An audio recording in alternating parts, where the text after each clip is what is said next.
Hey everyone, welcome to the Mike Gormley Show. We have a very fine guest today by the name of Vicky Hamilton. Hey, Um, an interesting, she's an interesting story unto herself. I'm sure you've heard that many times. Vicky, I know her from the music world. She managed Guns N' Roses and basically found Guns N' Roses. Is that accurate to say? yeah, and they were my roommates for a while too when we were Okay. in the record deal. But you went on to manage Motley Crue and No, Poison. no, no.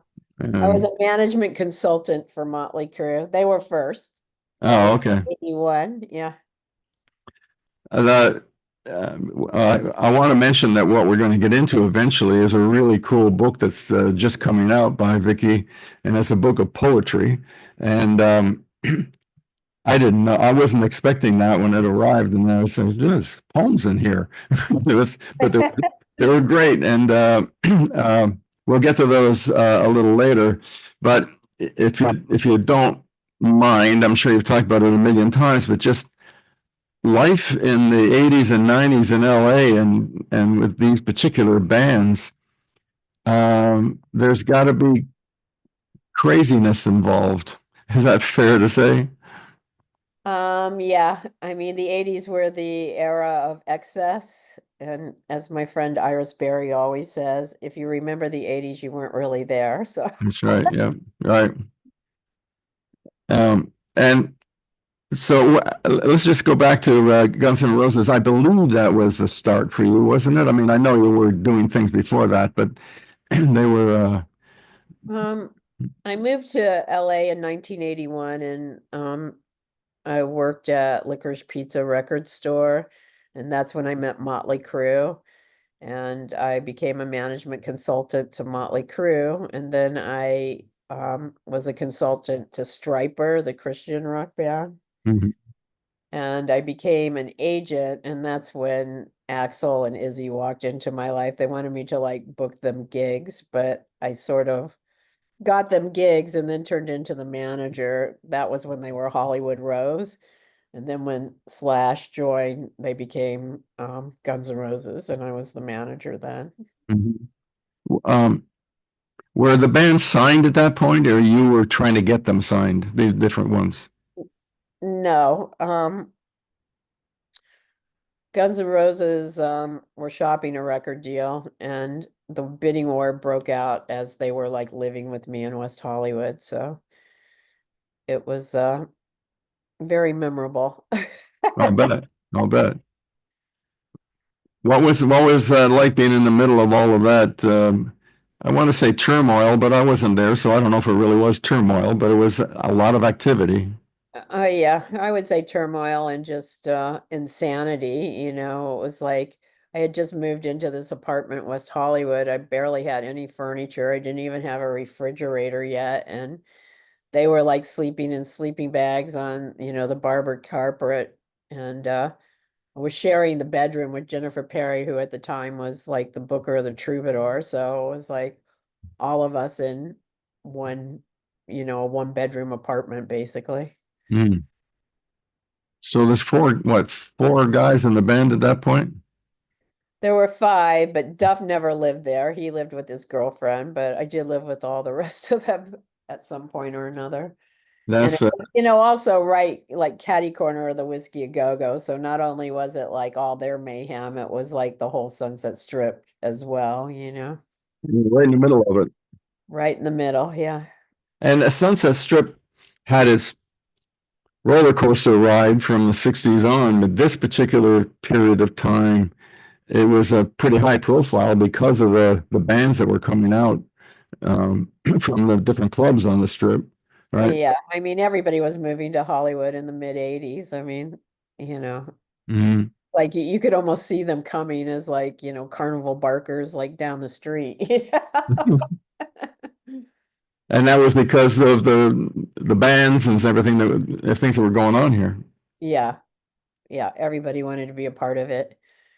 And at that point, like every record label had two or three metal bands, and then the glam band sort of showed up and they had two or three of those. And as more time went on, the glammier the bands got, to the point of ridiculousness, you know? Yeah. And then Guns N' Roses came out, so it got a little more dangerous again, you know? So I don't know. They were different from most of the bands that were around at the time, you know? You could feel that, but what was the difference? Just a talent or Um, outlook? they felt dangerous, you know, where I think a lot of the glam bands just felt sugary, I want to say. Well, you couldn't call Guns N' Roses sugary, that's for sure. No, not at all. Not at all. Like I like to say, you knew you were watching a train wreck, but you couldn't take your eyes off of it. Well, and you saw the train wreck, but meanwhile, their public persona is exploding. I mean, people Right. later on found out more things going on with the band, but at the time it was just they were becoming huge pretty quickly, weren't they? Well, the record on Geffen was out almost a year before it really took fire worldwide, you know, but in Hollywood they definitely were well received and Mhm. everybody knew who they were, you know. Um, yeah, but I'm talking about the worldwide aspect. I mean, a year isn't that long given. I mean, it was growing during that year and then it really exploded. So there was Right. a lot of activity. Uh, Yes. how, what's the question? How to phrase the question? But just you know, I understand from management point of view, you've got to keep things balanced, keep the record company happy, the promoters happy, so on and so forth. And this band was dynamite. I mean, they had an attitude, from what I could tell. Uh, Personally, on your shoulders, you had an awful lot at that point to keep it growing and going. Yeah, it was sort of like herding feral cats. Yeah. I usually like trailed behind them so I could keep them going wherever we were going, you know. Uh-huh. Like we walked from my apartment to Geffen Records to like sign the contract, and I walked behind them the whole way. But yeah, Well, it was a cool thing to do, but and an awful lot happened in between. But I'm interested in the book you have that is just out, right? Or just coming out, or is just out? it's out. It's out.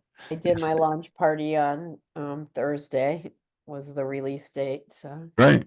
It's just it's a book of poetry. Um, and it's not your first book. Your first book was Appetite for Dysfunction, which I think is a great title. thank you. And it's now being developed as a TV series, so it's That's pretty interesting. yeah. That's I can't quite grasp how it translates to TV, but It's going to be a limited series. uh, I think they may fictionalize it. It's still like sort of up in the air, but they're hiring a huge Hollywood writer, and the deal is basically done. He's just got to sign it, but I can't say his name until it's done. So no, of course. But it's good to hear that that's happening, though. yeah,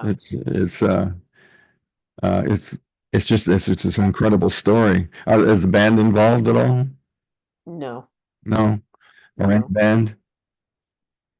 It's you. It's you It, involved. it's actually my story, but you know, while I was managing those bands, but they probably are going to fictionalize the bands. But Oh, I see. Okay. Well, we'll see. Well, we'll get back. I want to talk about the book of poetry. We're going to head all right, into a commercial, and uh, ironically, it's going to be on the way out. We're going to hear some music from Guns N' Roses, and when that is done, we will come back and talk about your new book. This is Mike Gormley. Phil, thanks for listening.